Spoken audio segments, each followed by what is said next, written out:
আসসালামু আলাইকুম। এর দেখুন পেঁয়াজ ভাজা হয়ে গেল। এখন এর দেখুন মশলা দিয়ে দেবেন। পেঁয়াজওয়ালা ভেজে দিন লাল লাল করে। এর দেখুন মশলা দিয়ে দিন। মশলাটাকে ভালো করে কষে নেবেন।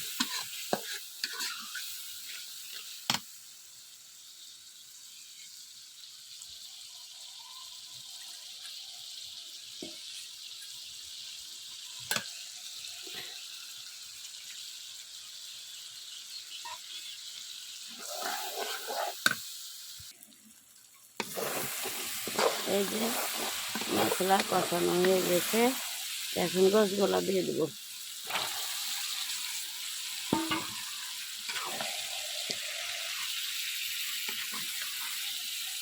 এভাবে লেড়ে চেড়ে দেবো, লিয়ে গোশগুলোকে ঢেকে দেবো, সিদ্ধ হবে ভালো হয়ে।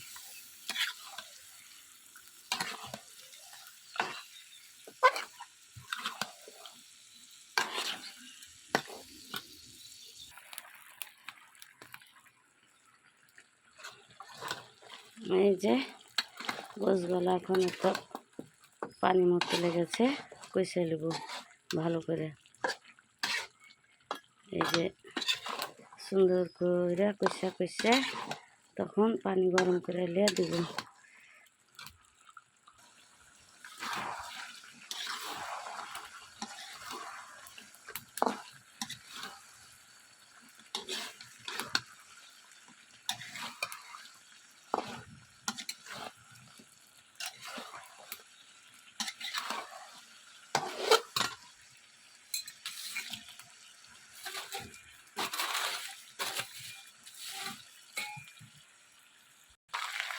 এই যে গোশ কষানো এখন হয়ে গেল, এখন পানি দিব গোশে।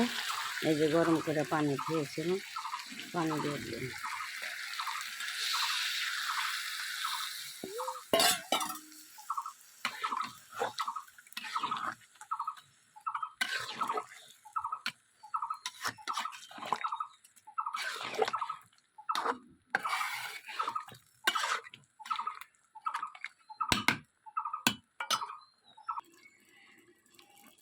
এই যে মাংস হয়ে গেল।